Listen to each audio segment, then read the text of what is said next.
What's going on, people? Guns Blazing back at it again. Today, first I'm gonna do a really quick pack opening and then go test out the new boss monster Baronne de Fleur in like 2 or 3 decks. Quick note, Baronne is not in any secret packs. You gotta go straight to the selection pack for this one. So first 10 pull. This one seems pretty cheeks. So we can pretty much skip all of this. We got an ultra rare. It's a bad one, but it's 10 CP nonetheless. So next 10. Okay, we got a few rainbow borders in this one. This one has a couple of hits. Nice. École de zone. Thanks. I hate it. Pack 3, and we got a rainbow glow and a yellow glow. Let's see. Okay, Baronne de Fleur off the yellow. Yes, you can get non-SR cards from yellow. It can upgrade sometimes, but yeah, I'm pretty much done with this opening. Let's just go see pack 9 and 10. These should both be rainbow packs. We saw like 3 rainbow packs. Okay, 1 guaranteed, ultra rare. École de zone again.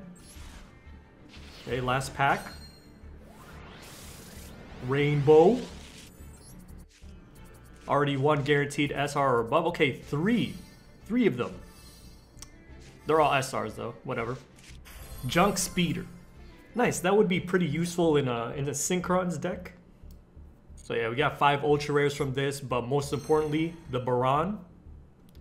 Just gonna open 10 of the other secret pack real quick. That looks ass. Okay, we got 1 ultra rare. It's the, what is this? Anti-human intelligence Messiah. Thanks for the crafting points. Anyways, I'm just gonna go ahead and try this real quick. I literally just yoinked this off someone and then made a few tweaks to it. So this one just easily summons the Baronne, and it also has a small Sky Striker package in it, so I'm interested. Alright, so these 3 duels are literally just the 3 duels I played with this deck before I tried out other things. This one, opening hand, is nothing special, but I can go for Christian Halkafibrax. He does have max C, so I'm just gonna summon this Adhara and then call it a turn.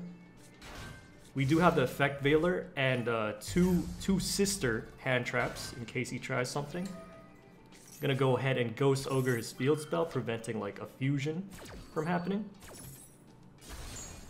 That will pretty much end his turn. I have no idea what deck he's playing, must be something new.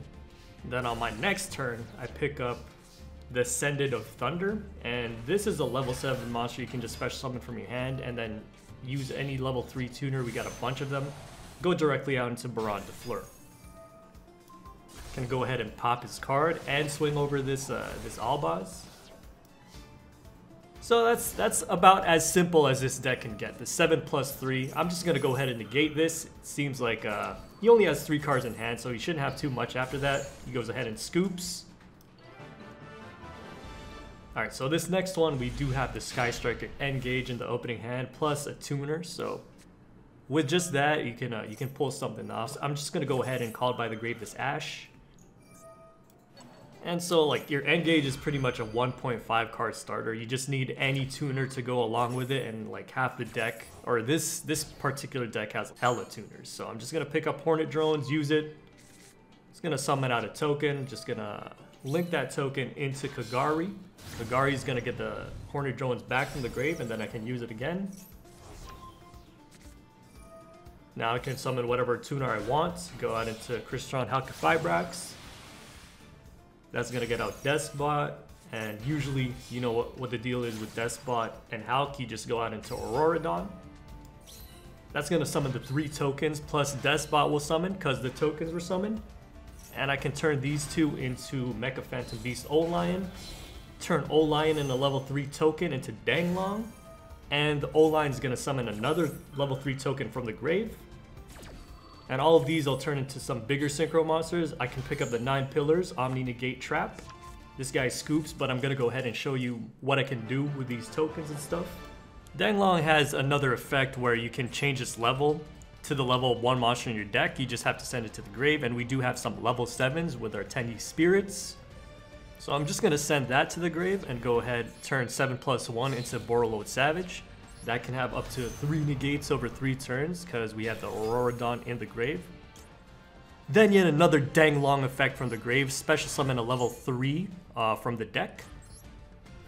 And so quick maths, you can add up all of these 3 into a level 10. And that's going to be your Baronne de Fleur. So with just engaging in tuner, you can end on 3 Omni negates, including this trap right here. And this is just one of the decks I was testing. I'll go ahead and test out a couple of other decks after the next replay.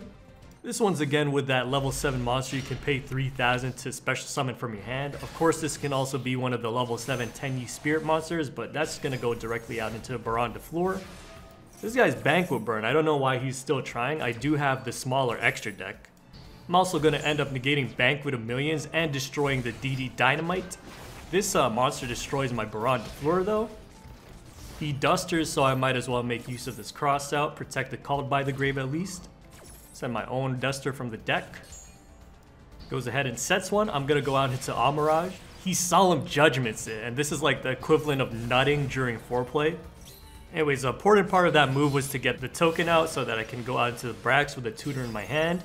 And that's just going to go out into Aurora Dawn, which will at the very least get me a Borreload Sauvage, plus we have the 9 Pillars of Yang Zing in the hand. I went ahead and finished off the extra deck with a couple more synchros.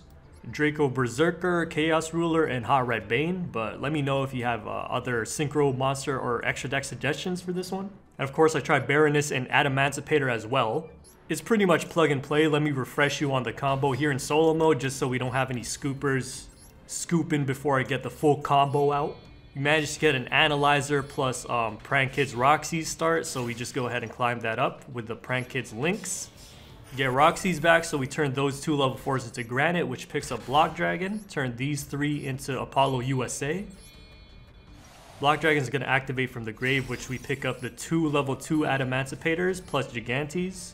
We already had Gigantes, so we'll just pick up another Analyzer. Anyways, we just special summon all of these out.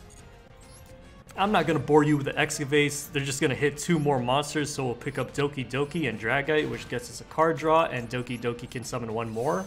Can make Raptite with a 4+2. Raptite hits another level 2 tuner, so we can just make Borreload Sauvage off of that. We can resummon the Block Dragon and turn that plus the other level 2 tuner into Baronne James. Hashtag not my goat though. And essentially this replaces Abyss Dweller from my old combos. So I'm trading in a Graveyard Lock for an Omni, which I think is pretty worth it. Get the Carrier of Onions out here. Still have more fuel to special summon Block Dragon again. I can turn those 2 into IP Mask with the remaining Dragites. And for the cherry on top, we can summon Block Dragon once more. We do have to discard this Analyzer, but that means we can use IP Mask with Block Dragon, so we can get another Block Dragon search on their turn. Of course, let's not forget to equip the Buster Lock onto our Savage.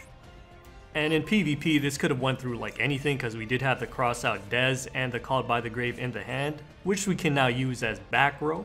And that's actually kind of nasty. Like, we have more interruptions than they'll have cards, so that's not really going to be the easiest board to break.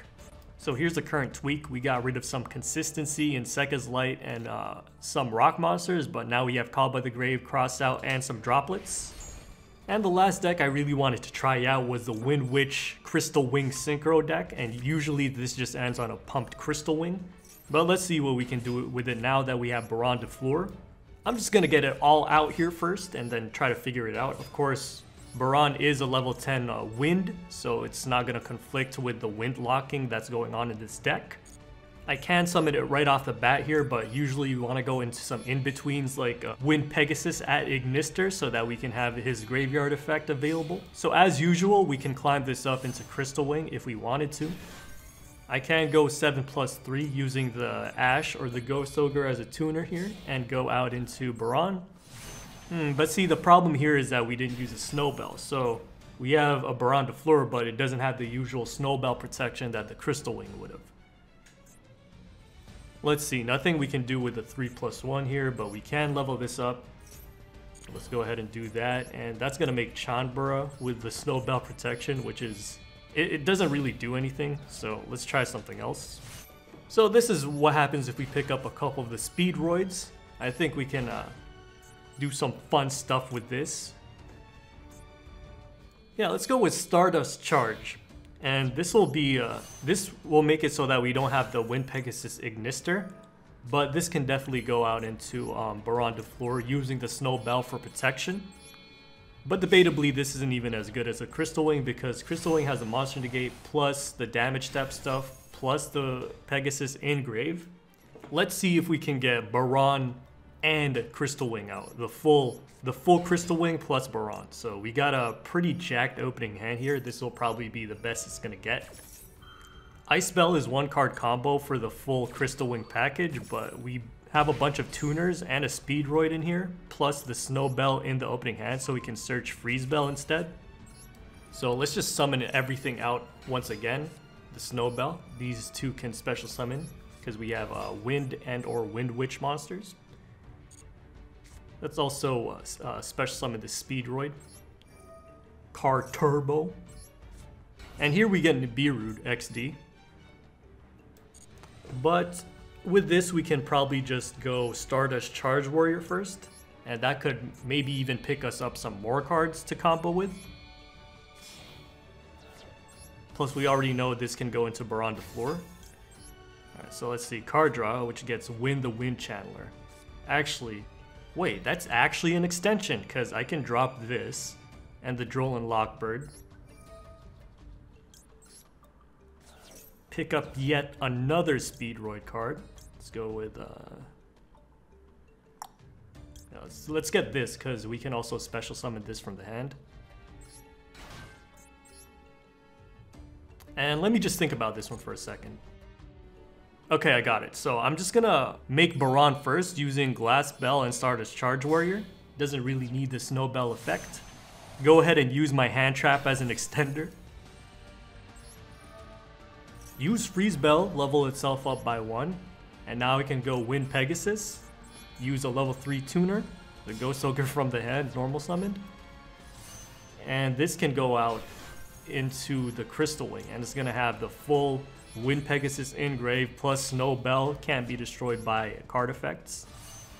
You've already seen how that can throw people off. If you haven't, you can go check it out. It's one of my recent vids using Wind Witches. And admittedly, this last monster is not going to do anything, but if they try to swing over it, we can pop our Wind Pegasus. But yeah, that's going to be pretty much the scope of the testing I'm going to do for this video. I still have some other decks lined up to be tested, like Dragon Maids could probably fit in the Baronne. Feel free to share like some other decks that you can use Baronne or any of the new cards in for that matter. Guys, have yourselves a good